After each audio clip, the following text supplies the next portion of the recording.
नमस्कार दोस्तों, मैं परम सुख यादव परम क्लासेस में आपका स्वागत करता हूं। अब देखिए, पिछली क्लास में मैंने पढ़ाया था वो कौन सा चैप्टर था। अभी वर्णमाला आपने पढ़ा। वर्णमाला में आपने पढ़ा क्या? स्वर। स्वर के बारे में मैंने बताया कि स्वर कितने होते हैं, 11, और उनके बारे में किसके आधार पर कितने प्रकार होते हैं वो सब बारे में मैंने बताया। अब मैं भी जो शुरू करने जा रहा हूं वो आपका टॉपिक क्या है? व्यंजन। व्यंजन की बात करें, व्यंजन से प्रायः एग्जाम में 1 से 2 क्वेश्चन आते हैं जो आपके लिए बहुत महत्वपूर्ण होते हैं और बड़ा ही आसान सा प्रश्न आता है। लेकिन अगर तैयारी अच्छी नहीं है या आपने वर्णमाला को हल्के में ले लिया तो आपका क्वेश्चन गलत हो जाता है। इसलिए आप व्यंजन को ध्यानपूर्वक पढ़ेंगे और व्यंजन से संबंधित जितने भी प्रश्न बनते हैं उनके बारे में मैं साथ साथ डिस्कस करता चलूंगा। इसलिए वीडियो को ध्यानपूर्वक देखें और अंत तक बने रहें। तो शुरू करते हैं व्यंजन के बारे में। देखिए, व्यंजन किसे कहते हैं? स्वर की सहायता से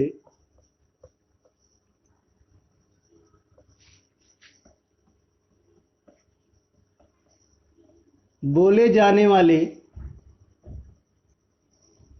वर्णों को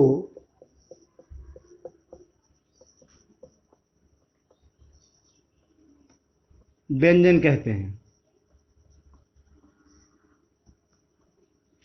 देखिए, जैसे आपका हो गया क, ख, ग, घ, अंग, सेम ऐसे ही च, छ, ज, झ, ञ। ठीक है, ऐसे सारे होते हैं। अब इनको हम बात करते हैं स्वर की सहायता से बोला जाता है। तो स्वर की सहायता से कैसे बोले जाते हैं? ये देखिए क्या है, अर्धवर्ण है। अब अर्धवर्ण को हम तो बोल नहीं सकते, इसीलिए इनके साथ किसी भी स्वर को जोड़कर इनको बोला जाता है। जैसे आधा क अर्ध क के साथ अ जोड़ेंगे तो हम क्या बोल सकते हैं? क। और अर्ध क है, इसके साथ ई जोड़ेंगे तो क्या बोल सकते हैं? की। ठीक है, तो ये दोनों मिलकर जिस वर्ण का निर्माण करते हैं वो वर्ण नहीं क्या कहलाता है? अक्षर कहलाता है। क्योंकि वर्ण का खंडन नहीं होता जबकि अक्षर का खंडन हो जाता है। इसीलिए यहां पर का क्या है? अक्षर है, वर्ण नहीं है। और अर्ध का जो है वो क्या है? वर्ण है, क्योंकि अर्ध का जो है खंडन नहीं किया जा सकता। इसीलिए मैंने वर्णों की बात की है। तो वर्णों को व्यंजन कहते हैं। तो ये सारे क्या हैं? वर्ण हैं जो व्यंजन कहलाते हैं। इनको बोलने के लिए हम स्वर की सहायता लेते हैं। ठीक है, यानी कि अगर आपसे पूछे कि व्यंजन कैसा वर्ण है तो आप कह सकते हैं स्वतंत्र वर्ण नहीं है, क्योंकि ये स्वर की सहायता से ही बोला जाता है। अब देखिए, आगे बढ़ते हैं। हम बात करते हैं स्वर के व्यंजन के बारे में कि व्यंजन के प्रकार हम कैसे पढ़ते हैं। तो व्यंजन के प्रकार पढ़ने के लिए हम इसको मिटा देते हैं।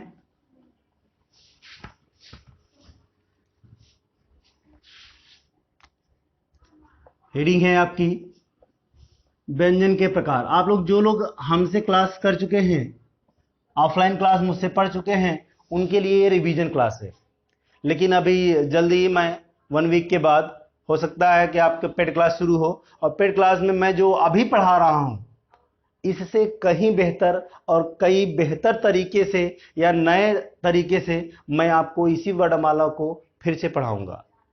ठीक है, इसके अलावा जो लोग आरओ की तैयारी कर रहे हैं, जिनका एग्जाम है सितंबर में, तो वो लोग निश्चिंत रहें। जो लोग मेरी बैच छोड़ चुके हैं, जिनकी छूट चुकी है क्लास और जो है लॉकडाउन की वजह से, वो मैं फिर से शुरू करूंगा, वो फिर से पढ़ सकते हैं।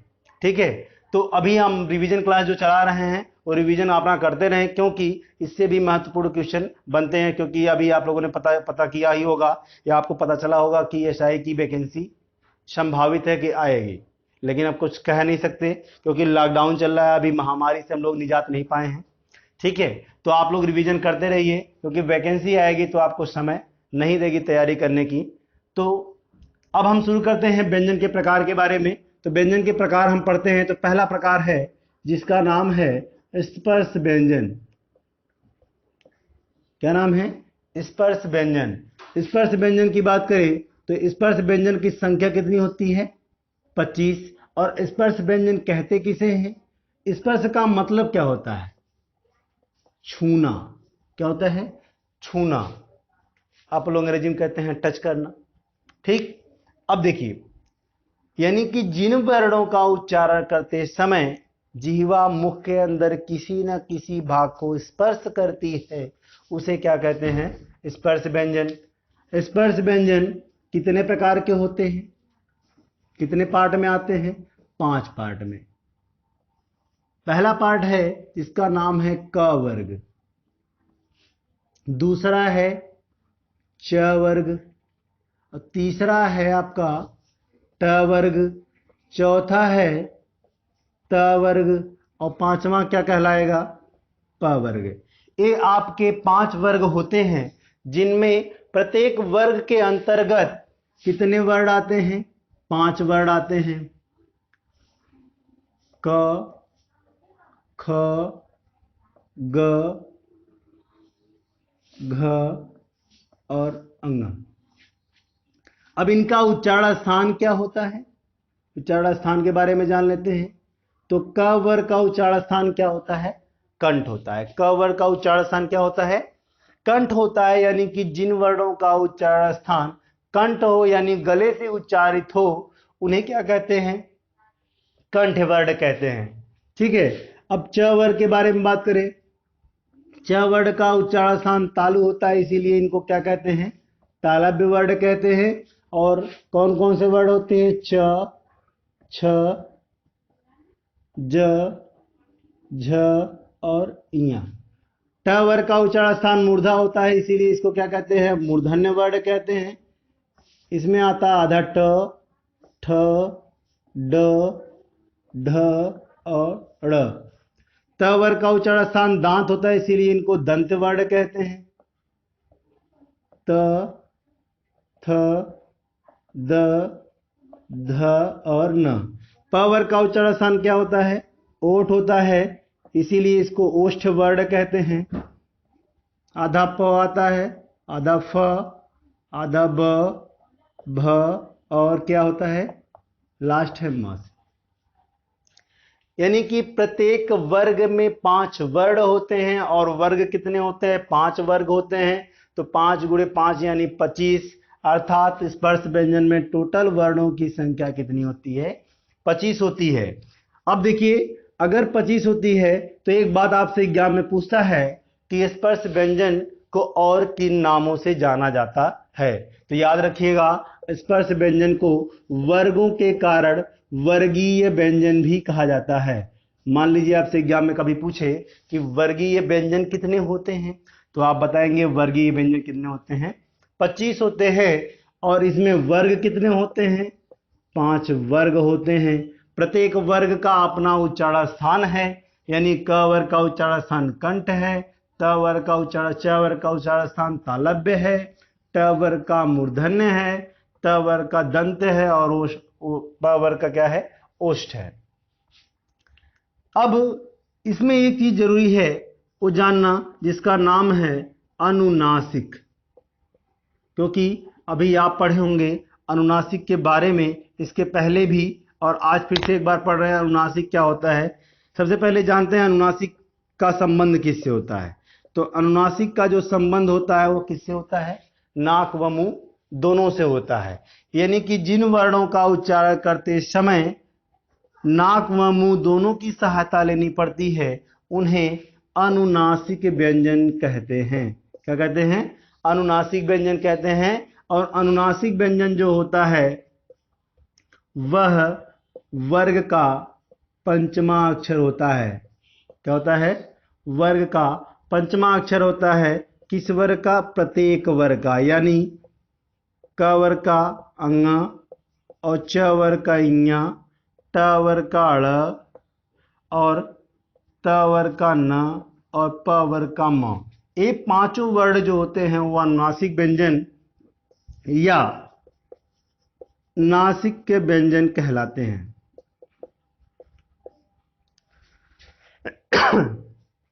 क्या कहलाते हैं? नासिक के व्यंजन कहलाते हैं। और अगर आपसे पूछे अनुनासिक व्यंजनों की संख्या कितनी होती है, 5 होती है। और ये कहाँ पर आते हैं? तो प्रत्येक वर्ग का 5वां अक्षर जो होता है वो क्या कहलाता है? अनुनासिक व्यंजन कहलाता है। ये क्वेश्चन आपके टेट के एग्जाम में पूछा गया है।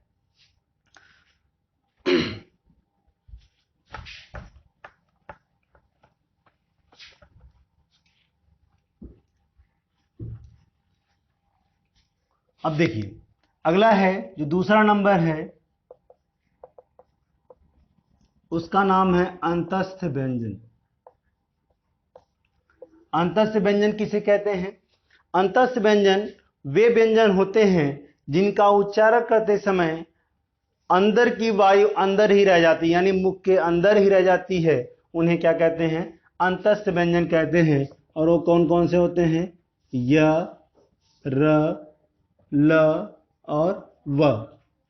और इसके अलावा तीसरा है जिसका नाम है आपका ऊष्म व्यंजन। इसको संघर्षी व्यंजन भी कहते हैं।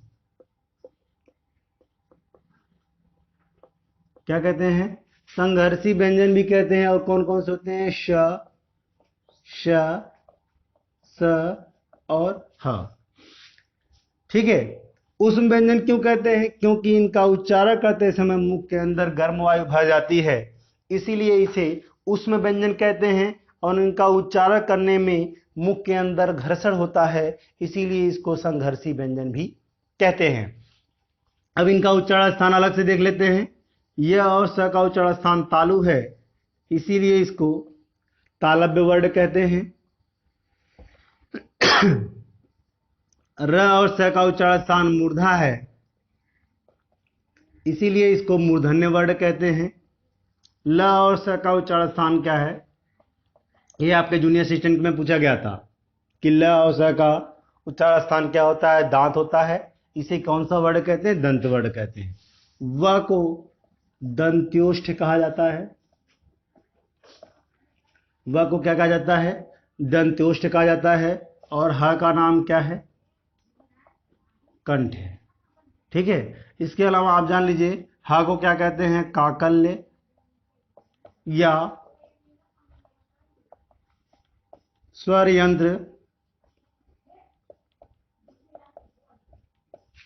स्वर यंत्र मुखी व्यंजन। ये क्वेश्चन आपके वन रक्षक में भी पूछा गया है। इसके अलावा जूनियर असिस्टेंट में भी पूछा गया है कि स्वर यंत्र मुखी व्यंजन या काकल्य व्यंजन किसे कहा जाता है।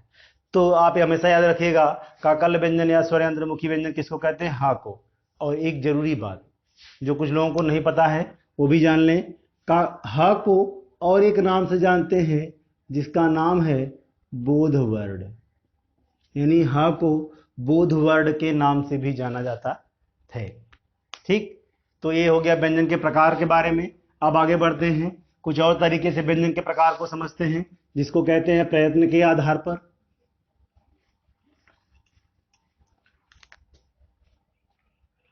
देखिए पहला है आपका पार्श्विक व्यंजन।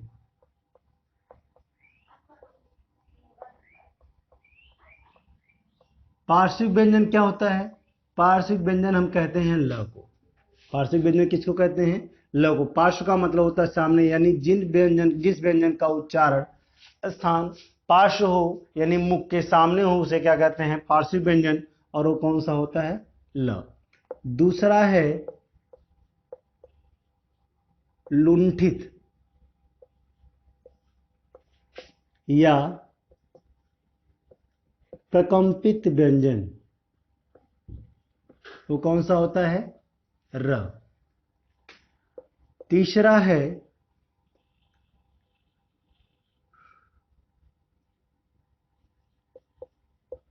वत्सर्य या दंतमूल व्यंजन। वो कौन से होते हैं? ल, र, श और न। ये चारों क्या होते हैं? वत्सर्य व्यंजन या दंतमूल व्यंजन। इसके अलावा अर्धस्वर किसको कहा जाता है? अर्धस्वर आपके कौन से होते हैं? य और व। पांचवा है स्पर्श संघर्षी व्यंजन। स्पर्श संघर्षी व्यंजन की बात करें तो स्पर्श संघर्षी व्यंजन किसको कहा जाता है? च वर्ग को। ठीक है। और एक जरूरी बात आपको बता दें, भूलिएगा मत, अगर आपसे कभी कहे कोमल तालव्य, तो कोमल तालव्य का मतलब क्या होता है? कंठ होता है। ठीक है, कोमल तालव्य का मतलब क्या होता है? कंठ होता है। और हमेशा याद रखिएगा, और ये अगर आपसे पूछे कोमल तालव्य किस वर्ण का उच्चारण स्थान है, तो आप हमेशा याद रखेंगे क वर्ग का। किसका है? क वर्ग का उच्चारण स्थान क्या होगा? कोमल तालव्य या कंठ होगा। ठीक, ये बात एकदम बिल्कुल नहीं भूलना है। अब आगे बढ़ते हैं।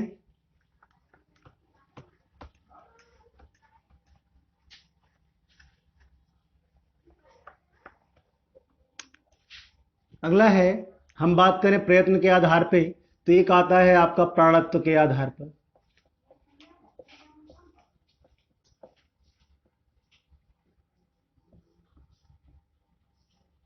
प्राणत्व के आधार पर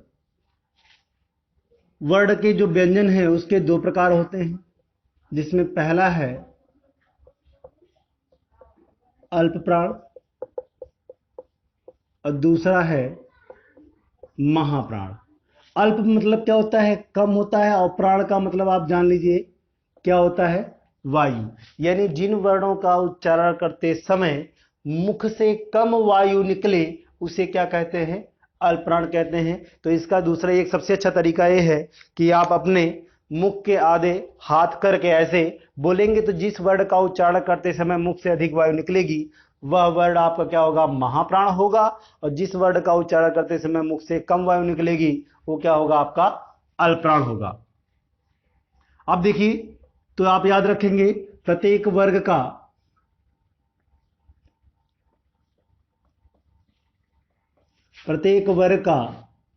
पहला, तीसरा, पांचवा वर्ण, प्रत्येक वर्ग का पहला, तीसरा, पांचवा वर्ण क्या होगा? अल्पप्राण होगा। इसके अलावा आपके अंतस्य व्यंजन भी क्या होंगे? अल्प प्राण होंगे। ठीक। महाप्राण की बात करें तो महा का मतलब क्या होता है? आप समझ लीजिए अधिक होता है। और प्राण का मतलब तो आप जानते ही हैं क्या होता है?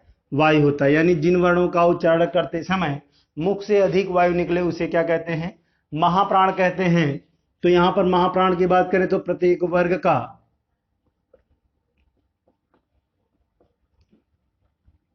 दूसरा एवं चौथा वर्ण क्या होगा? महाप्राण होगा।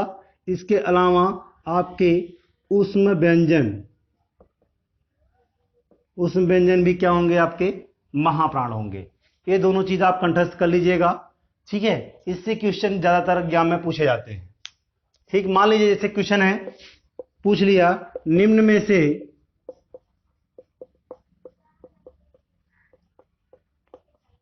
कौन सा वर्ण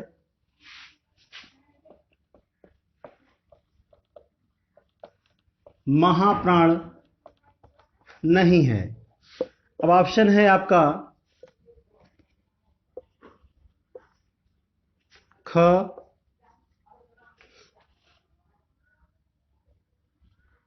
छ, द, ब। इसमें से कौन सा महाप्राण नहीं है? तो मैंने आपको बताया कि प्रत्येक वर्ग का पहला, तीसरा, तो आप देखिए त, थ, द, यानी तीसरा वर्ण ये है, इसीलिए महाप्राण नहीं है। शेष जितने भी वर्ण हैं वो सब प्रत्येक वर्ग के दूसरे वर्ण हैं, इसीलिए सब क्या है? महाप्राण है। ठीक, तो याद रखिएगा एग्जाम में ऐसे ही प्रश्न बनते हैं, इसको अच्छे समझ लीजिएगा। अब आगे बढ़ते हैं। अगला है आपका नाद या घोषत्व के आधार पर।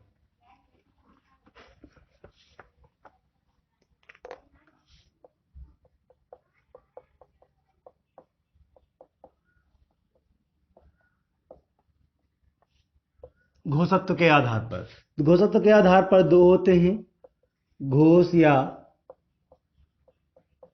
सघोष, और दूसरा है क्या? अघोष। घोष का मतलब क्या होता है भाई? जान लीजिए, घोष का मतलब होता है नाद या कंपन। ठीक, नाद या कंपन, यानी जिन वर्णों का उच्चारण करते समय वायु निकलते समय मुख के अंदर कंपन करती हो उसे क्या कहते हैं? घोष या सघोष वर्ण कहते हैं, और जिसमें कंपन नहीं करती उसे क्या कहते हैं, अघोष वर्ण कहते हैं। जैसे आप बता दें, प्रत्येक वर्ग का तीसरा, चौथा और पांचवा वर्ण क्या होता है, घोष या सघोष होता है। इसके अलावा ह होता है, अंतस्य व्यंजन होता है, सभी स्वर होते हैं, और आपके उच्छिष्ट व्यंजन यानी आप याद रखिएगा ड़ और ढ़, ये भी क्या होते हैं, आपके सघोष यानी घोष होते हैं। और अघोष की बात करें, प्रत्येक वर्ग का पहला और दूसरा वर्ण, इसके अलावा श, स, श क्या होते हैं, अघोष होते हैं। ठीक है दोस्तों, अब यहां पर हम बात करें, आगे जो मेरा वीडियो आएगा वो महत्वपूर्ण तथ्यों से संबंधित होगा। जो क्या होगा, महत्वपूर्ण तथ्यों से संबंधित होगा, इसलिए इस अगले आने वाले वीडियो को जरूर देखेंगे। ठीक है, धन्यवाद, मिलते हैं अगले वीडियो में।